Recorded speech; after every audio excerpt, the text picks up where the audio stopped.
An-Nur Aliyah yang ada di Cibubur ya. Yuk ikuti perjalanan kita ya.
Sampai di Pondok Pesantren An-Nur Aliyah. Nah, anak-anak, kita hari ini akan review apa saja sih yang ada di dalam pesantren An-Nur Aliyah dan juga kegiatan-kegiatan yang ada di sini anak-anak. Betul sekali. Jangan lupa juga kita menerapkan protokol kesehatan ya. Dengan cara apa? Memakai masker, mencuci tangan, dan menjaga jarak. Allahu Akbar, Allahu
setelah Mr. Dani melakukan sholat berjamaah, setelah ini Mr. Dani akan ketemu dengan Pak Kiai yang akan membimbing kita untuk kegiatan hari ini di pesantren An-Nur Aliyah. Mari kita simak. Oke, halo anak-anak semua. Di sini saya bersama Ustadz Anas.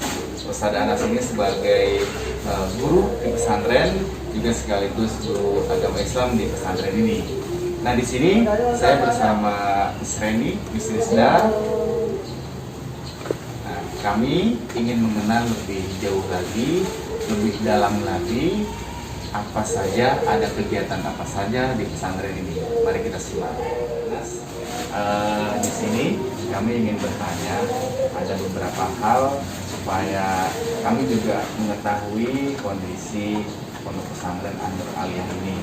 Pertanyaan pertama, siapa sih pendiri pondok pesantren ini? Pak Ustadz. Ya, terima kasih banyak. Sebelumnya saya ucapkan terima kasih kepada para tamu yang sudah berkunjung di Pondok Pesantren An-Nur Aliyah, dan juga permohonan maaf karena pendiri pesantren juga pimpinannya kebetulan sedang tidak ada di pondok. Yang pertama tadi, siapa pendiri Pondok Pesantren An-Nur Aliyah ini?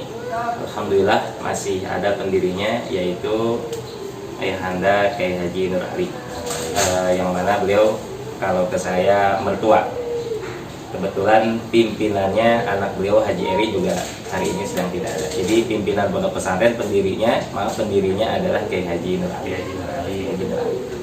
Dan itu berbanding lurus dengan nama pondok pesantren ini ya Ustaz ya? Sebetulnya sejarah penamaan pondok pesantren yang saya dengar dari pendirinya langsung, ketika itu diajukan namanya Nurul Iman. Nurul Iman. Karena Nurul Iman sudah terlalu banyak di Kabupaten Bogor, akhirnya ditolak dan kita cari-cari sehingga pada akhirnya ketemulah nama An-Nur Aliyah. Nah, di Pondok Pesantren An-Nur Aliyah ini bukan hanya ada para santri saja ya Ustaz ya? Ya, Juga ada pendidikan formalnya. pendidikan formal Mulai dari tingkat apa? dari TK, kemudian SMP dan SMA Dan SMA. formalnya.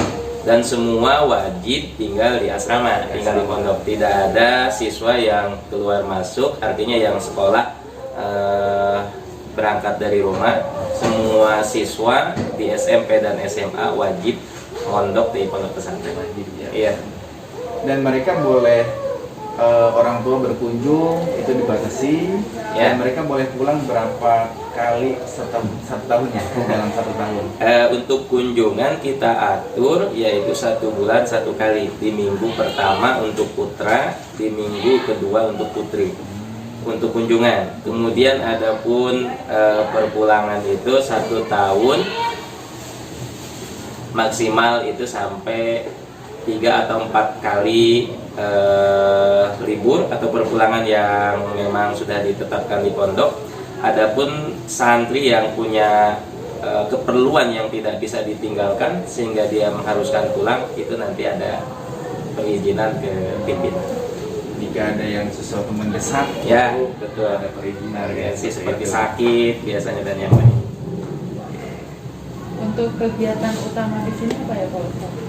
Kegiatan utama di sini karena memang pesantren, 1 ngaji, kemudian yang kedua di jam sekolah semua anak-anak ada di kelas untuk mengikuti pelajaran sekolah.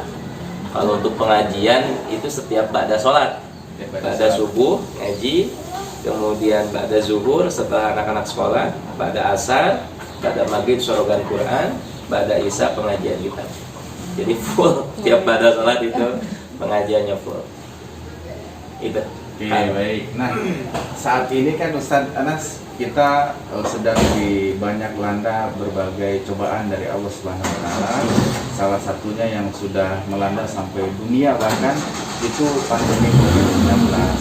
Nah, pandemi Covid-19 ini bukan menjadi penghalang utama bagi para santri di sini untuk selalu belajar mengaji. Nah, bagaimana dari tingkat pengurus pondok pesantren ini supaya anak-anaknya itu tetap imunnya kuat, tetap sehat dan tidak terpapar oleh COVID ini, bagaimana cara mengantisipasi itu?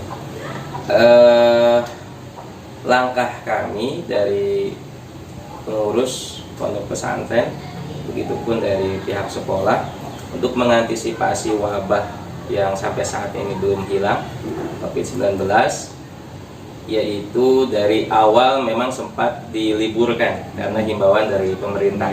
Kalau tidak salah Ramadan tahun yang lalu itu santri dipulangkan, betul. Tapi kemudian kami mengambil antisipasi atau kebijakan setelah Lebaran, kalau tidak salah 3 minggu setelah Lebaran itu anak-anak Bismillah dimasukkan lagi, mengingat karena di pondok pesantren tidak semua wali santri itu orang yang punya, sehingga ketika pembelajaran dilakukan secara online itu ternyata tidak semua punya alatnya, punya gadgetnya. Akhirnya setelah dimusyawarahkan, anak-anak dikembalikan masuk ke pondok pesantren. Waktu itu memang masih ketat sekali, tidak boleh ada penjengukan. Kalaupun ada kiriman itu cukup di wesel aja atau di transfer saja. Itu selama kurang lebih hampir 2-3 bulanan. Tapi kesini udah mulai diberikan kebijakan lagi, boleh dijenguk tapi tidak ada kontak fisik. Hanya biasanya kami pagar, di depan ada pagar, orang tuanya di luar, kemudian santrinya di dalam. Itu. Kemudian juga untuk apa itu 3M ya, masker, kemudian cuci tangan, jaga jarak, itu kami lakukan, termasuk juga setiap Sabtu dan Minggu karena memang libur, tidak ada kegiatan, bukan tidak ada kegiatan, sengaja dipakai eskul tuh kalau hari Sabtu dan hari Minggu anak-anak berolahraga dan berjemur di lapangan untuk meningkatkan imunnya. imun aman. Iman. Oke, tadi kan Ustadz berbicara ekskul. Nah, ekskulnya itu kira-kira apa saja Pak? Ekskulnya yang sudah berjalan itu futsal, kemudian badminton, voli. Kalau yang lainnya masih menyusul. Berarti di masa pandemi ini sementara itu ekskulnya ya? Ya, memang kalau itu sudah sebelum pandemi pun yang seperti futsal, voli itu memang jadi kenangan anak-anak. Ya. Memang yang sifatnya olah fisik itu sangat senang di mana-mana juga sama. Oke, Mas Hasan, pertanyaan berikutnya, kapan pondok pesantren ini didirikan, Mas Hasan? Ya. Januari kemarin kita belum lama itu mengadakan milad yang ke-38 tahun. 38. Berarti kurang lebih didirikannya itu tahun 1983. 83 ya. 1983. Yang saya baca di akta yayasan, kemudian juga di pendirian pondok profilnya itu 1983. Jadi semenjak Pak Kiai pendiri Pondok Pesantren An-Nur Aliyah ini datang ke tempat ini, yang pada saat itu ini masih banyak hutan. Kemudian masjid yang sekarang sudah berdiri megah itu awalnya ada di posisi jalan alternatif yang sekarang jadi alternatif Cibubur. Dulu posisi masjid ada di tengah-tengah jalan itu. Kemudian bergeser ke sebelahnya.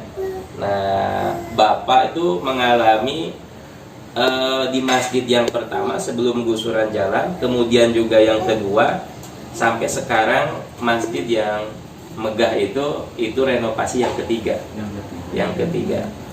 Nah, memang kalau dengar penyampaiannya langsung bagaimana Pak Kiai pendiri Pondok Pesantren An-Nur Aliyah ini berjuang di tempat ini sehingga terlihat bangunan-bangunan yang sangat megah sekarang, itu perjuangannya luar biasa ya. 10 tahun beliau hidup dengan istrinya dan anaknya di emperan masjid. Jadi dulu masjid ada ruangan ya seperti ruangan buat marbot kalau sekarang ya, tapi setengah sudah bukan keramik, apa tuh namanya dulu, pelur. Sebelahnya lagi masih tanah. Nah, beliau 10 tahun di tempat itu. Kemudian 10 tahun berikutnya sudah buat rumah, itu pun jendela dan pintunya masih pakai hordeng.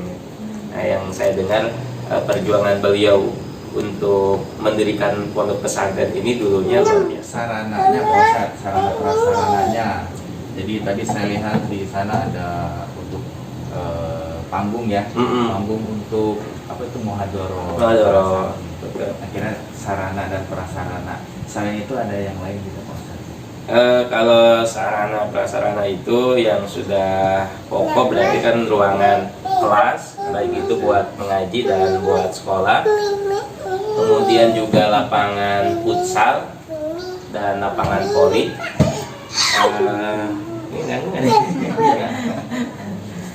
Sama panggung tadi mungkinnya sudah disebutkan, itu acara-acara buat acara wisuda, kemudian acara milad, termasuk juga mingguannya dipakai untuk mengador.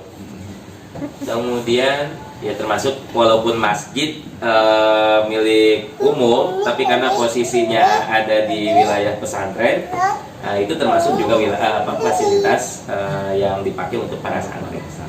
Ya.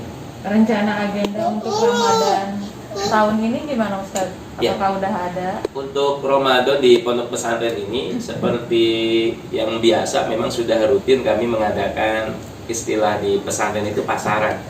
Atau bahasanya pesantren kilat lah. Tapi kalau pesantren kilat karena memang anak-anaknya sudah pesantren. Ya, arti kilatnya itu biasa kitab yang dihatamkan 1 tahun itu dihatamkan selama bulan Ramadan. Gitu. Jadi memang program kami setiap Ramadan dari setiap kelas itu yang biasanya 1 tahun hanya menghatamkan 3 kitab, di bulan Ramadan bisa 5, bisa 6, tergantung nanti kelasnya. Itu sudah rutin. Gitu. Untuk jumlah santrinya jumlahnya sudah banyak ya? Jumlah santri terakhir itu 200 272. Itu belum termasuk pengabdian itu alumni yang sudah lulus 3 SMA, kemudian mereka mengabdi di pondok pesantren ini. Kalau dihitung seluruhnya kurang lebih sampai 300. Lalu ada syarat khusus nggak atau seleksi gitu untuk masuk ke pesantren ini? Ya, ada. Setiap pendaftaran anak-anak diseleksi terlebih dahulu. Tujuannya sebetulnya bukan masuk dan tidaknya. Pengetesan itu tujuannya nanti setelah dia masuk pondok untuk memisahkan kelas mana yang sudah bisa baca Quran, mana yang belum bisa. Jadi walaupun memang kuotanya sangat terbatas karena kita di sini pinggir-pinggirnya sudah kota wisata semua, tidak bisa membuat sarana lagi, sehingga kuota itu paling 150 santri gitu. Nah, kemudian tujuan pengetesan itu bukan berarti anak ketika tidak lulus tidak bisa masuk, tapi tujuannya itu tadi ketika sudah masuk untuk membedakan kelasnya saja. Kecuali jumlahnya ini sudah melampaui batas, maka itu memang tidak diterima. Seperti itu. Untuk kegiatan siswa seperti mencuci pakaian, menyetrika itu mereka lakukan sendiri atau secara mandiri atau ada yang membantu gitu, Bos? Kalau untuk makannya juga. Iya. Untuk kemandirian anak-anak memang nilai plus di pondok pesantren itu pada umumnya, walaupun ada sebagian yang terima beres gitu ya. Tapi di An-Nur Aliyah ini masih sama dengan pesantren pada umumnya seperti dulu, yaitu selain menimba ilmu juga dididik kemandirian. Seperti untuk pakaian itu ya dicuci sendiri di di tempat yang memang sudah disediakan oleh pondok. Cuma ini tidak bisa diliput karena di dalam privasi banget.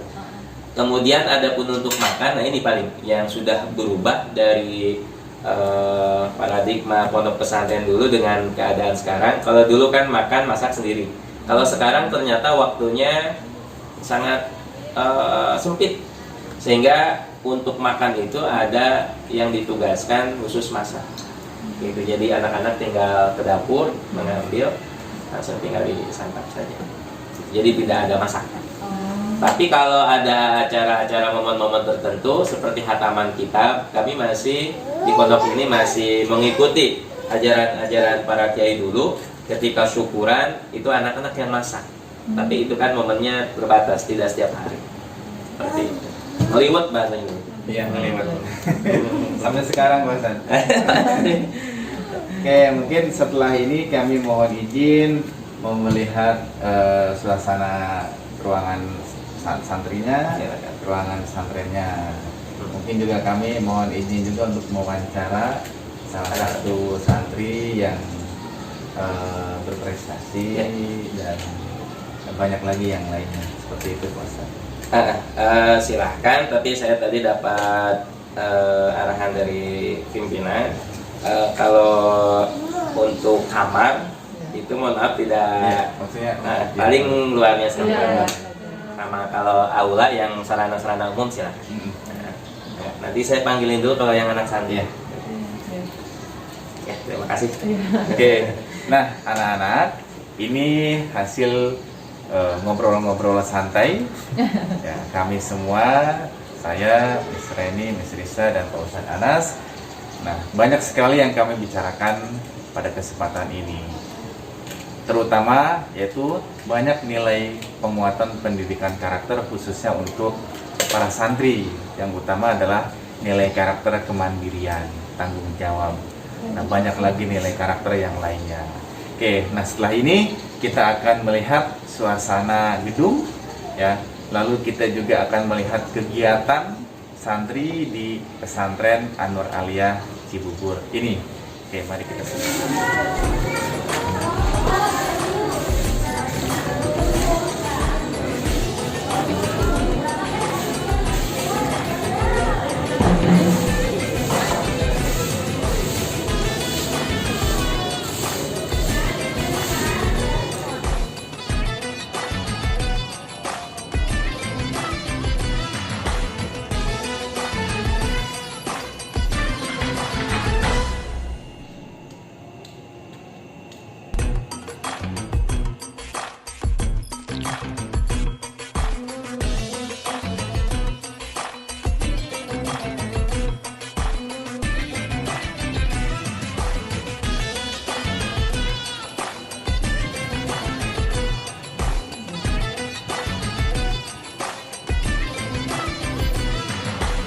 Assalamualaikum warahmatullahi wabarakatuh. Baik anak-anak, sekarang Miss Rizda sudah bersama Salsa. Nah, Salsa ini adalah salah satu murid berprestasi yang ada di pesantren An-Nur Aliyah ini. Nah, mari kita ngobrol-ngobrol santai sama Salsa ya. Nah, Salsa, nama panjangnya siapa ya? Salsabila Putri Haidi. Oh, cantik sekali. Salsabila Putri Haidi. Haidi. Salsa ini kelas berapa? Kelas 11. Kelas 11, berarti kelas 2 SMA ya. Salsa di pesantren ini sudah berapa lama ya? Alhamdulillah sekarang tahun kelima. Tahun kelima, oh udah 5 tahun. Dari SMP. Oh iya. Dengar-dengar ya, Miss Rizda ini dengar kalau Salsa ini adalah salah satu murid berprestasi yang ada di pesantren ini. Nah, prestasinya itu apa ya Salsa? Boleh dikasih tahu nggak ke adik-adik yang ada di rumah? Alhamdulillah kalau apa ya, belum lama ini semingguan yang lalu sempat ikut lomba pidato 3 bahasa yang diadain nama Institut Pembinaan Rohani Jakarta IPRIJA. Alhamdulillah juara 1 dari Jabodetabek itu kan online, jadi videonya di take online. Oh gitu, Masya Allah ya adik-adik, teman-teman di rumah, ternyata Kak Salsa ini adalah salah satu juara ya pidato 3 bahasa. Ya bahasanya apa saja ya Kak Salsa ya? Inggris, Arab, sama Indonesia. Oh bahasa Inggris, Arab dan Indonesia, keren banget ya teman-teman di rumah. Nah Kak Salsa bisa nggak praktikan sedikit aja pidato 3 bahasa tadi ya? Sedikit saja, mau itu dari pembukaan atau dari isinya atau dari penutupnya, silahkan terserah. Oke. Ya silahkan Salsa. Ya coba. Honorable judges, respectable speakers, and everyone who see me today, Assalamualaikum warahmatullahi ta'ala wabarakatuh. Waalaikumsalam warahmatullahi wabarakatuh. First, praise be to the Almighty God, the All-Merciful, the Master of the After, the Creator of everything in this universe. All thanks for His book of blessings and guidances, so at this time we can gathering in this beautiful place. Salawat and salam may be given to Prophet Muhammad sallallahu alaihi wasallam, who has become messenger of Allah to make carry good divine news, warning and blessing for people on the earth that lead us from the darkness into the lightness today. And last but not least, I like to thanks to the judges for giving me this very special opportunity to attend this contest. Wah, Masya Allah, keren banget ya anak-anak di rumah. Nah Kak, Miss Rizda mau tanya nih, Kakak belajar dari mana sih pidato berbahasa Inggris itu sampai terdengarnya lancar, terus percaya diri gitu? Ya, awalnya sih belajar bahasa Inggrisnya itu kayak lewat lagu, lewat film, lewat hal-hal yang disukain aja. Jadi belajarnya itu dengan learn English in a fun way gitu. Jadi belajar Inggris dari cara-cara yang menyenangkan. Terus juga kalau misalnya untuk pidato, mungkin karena emang dari SMP tuh di sini udah dilatih mental untuk berpidato, kayak ada acara muhadharah gitu. Jadi dari situ juga dari pihak ibu pernah bilang kalau misalnya kayak lomba pertama kali yang saya juarain itu pas kelas 2 SMP itu masih dalam tingkatan pondok pesantren, itu saya mikir saya itu harus punya passion dalam menjalani hidup, maksudnya kayak apa ya, jadi punya arah gimana ke depannya, apa yang saya bisa, apa yang bisa saya sumbangsihkan buat ke depannya. Jadi saya pikir lewat bahasa Inggris saya bisa menjadi manusia yang lebih bermanfaat gitu. Wah, Masya Allah, bagus banget ya anak-anak, motivasinya dari Kak Salsa. Oke, halo, assalamualaikum anak-anak semua yang ada di rumah. Nah, kali ini Mr. Dani sudah ditemani oleh 2 siswa yang berprestasi. Nah, yang pertama adalah yang bernama Gilang. Nah, ini adalah namanya Gilang. Kemudian yang kedua yaitu Muhammad Taufik. Nah, ada 2 siswa ini yang berprestasi di bidang akademik dan non akademik. Nah, sekarang Mr. Dani mau ngobrol santai dulu dengan Gilang terlebih dahulu. Nah, Gilang itu pernah berprestasi dalam bidang apa dan bagaimana rasanya? Oke, silakan Gilang. Hai semuanya, bismillahirrahmanirrahim. Alhamdulillah, dari prestasi saya salah satunya dari waktu kemarin lomba, sama seperti Salsa ikut lomba di Institut di IPRIA. Saya mengikuti lomba membaca kitab Membaca kitab kuning. Membaca kitab kuning ya anak-anak tahu nggak kitab kuning? Ya nanti kita minta penjelasan dari Kak Gilang ya. Silakan belajar Kak Gilang. Alhamdulillah waktu kemarin saya mendapatkan juara 3 untuk Jabodetabek. Nah bagaimana perasaannya? Perasaan saya alhamdulillah begitu bangga, walaupun terasa kurang tapi alhamdulillah sangat begitu bangga karena banyak pengalaman dan kenangan ketika saya mengikuti lomba. Oke, nah jadi kuncinya adalah percaya diri ya. Kuncinya adalah percaya diri bahwa Allah Subhanahu wa taala selalu memberikan kelancaran untuk Gilang terutama anak. Nah, sekarang untuk Taufik. Mungkin Gilang bisa geser sedikit. Nah, untuk Taufik, prestasi apa yang Taufik dapatkan di pesantren An-Nur Aliyah ini? Mohon dijelaskan. Dari saya modal akbar yang Lingkungan pondok pesantren. Itu lomba apa? Taufik pidato bahasa Arab ada bahasa Inggris. Oh, bahasa Arab dan bahasa Inggris. Oke, luar biasa ya. Jadi Taufik ini berprestasi dalam membaca kitab kuning. Anak-anak, kalau anak-anak tahu, kitab kuning itu tidak ada harkatnya, ya, tidak ada harkat. Maka di situ kita perlu memahami apa ilmu nahwunya harus kita pahami, ya, ilmu nahwunya, lalu i'rabnya juga harus kita paham. Bagaimana kita memahami ilmu nahwu dan i'rab itu? Ya kita harus belajar di pesantren. Nah, kemudian yang kedua itu Taufik, lomba berbahasa Arab dan berbahasa Inggris. Nah, bagaimana bisa juara? Persiapannya bagaimana Taufik sehingga menjadi juara lomba bahasa Arab? Bahasa Arab dari mulai berhari-hari kita aplikasikan bahasa Arab itu untuk ngomong ke orang, biasakan ngomong ke orang biar memakai bahasa dan itu insya Allah terbiasa. Assalamualaikum warahmatullahi wabarakatuh. Waalaikumsalam warahmatullahi wabarakatuh. Al-Mukarram Mudirul Ma'had Tarbiyatu Mudirul Ma'had Muassasah An-Nur Aliyah yakni Kiai Haji Nur Ali Mudirul Ma'had yakni Kiai Eri Nur Ali Eri Nur Fahmi.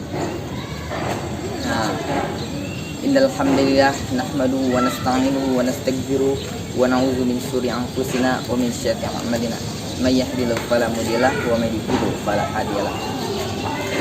Awalan hayu nashkuru syukran ila Allah azza wa jalla allazi qata'ana nikmatan katsiratan wa hidayatan hatta nastati an nahdu fi hadzal maqam al-mubarak insyaallah. Sanian salatu wassalam da'imaini muttalazimaini ila habibina wa syafiina wa maulana Muhammadin Sallallahu alaihi wasallam. allazi qad hamalana minaz zulumati ila nur aw ila siratil mustaqim. Mungkin laqad tazamina nasabbilaikum. Wassalamualaikum warahmatullahi wabarakatuh. Bismillahirrahmanirrahim. Furudul wudu'i sittatun. Al-awalu an-niyatu, asani waslul wajhi, asalisu waslul yadaini ma'al mirfaqaini, ar-rabi'u mashu ba'di min ar-ra'si, wal khamisu mas'ini ilal ka'baini, wal wasadisu at-tartibu. Bismillahirrahmanirrahim. Arkanus urudul wudu'i, furudu kalimat isim, wudu'i kalimat isim juga. Kenapa dibaca JR? Karena dia jadi mudhofun ilaih. Sitatun, furudu itu menjadi mubtada dan sitatun itu menjadi khobar. Al-awalu bermula yang pertama, wujud yang pertama. Al-awalu itu menjadi badal dari sitatu. Mungkin cukup sekian dari saya. Oke, luar biasa Gilang dan Muhammad Taufik ini ya. Oke, baik. Nah, anak-anak, waktu Mister Dani di pesantren, Mister Dani juga belajar tentang i'rab. Nah, bagaimana belajar tentang mubtada, khobar dan lain-lain. Nah, apakah dari anak-anak ada yang ingin disampaikan kepada anak-anak yang ada di rumah? Dari Kak Gilang dan Kak Taufik? Ada? Supaya anak-anak yang di rumah bersemangat lebih untuk belajar tentunya. Ya. Dari Kakak Gilang dan Kak Taufik, kuncinya adalah kita harus memiliki sikap tanggung jawab, sikap mandiri dan percaya diri.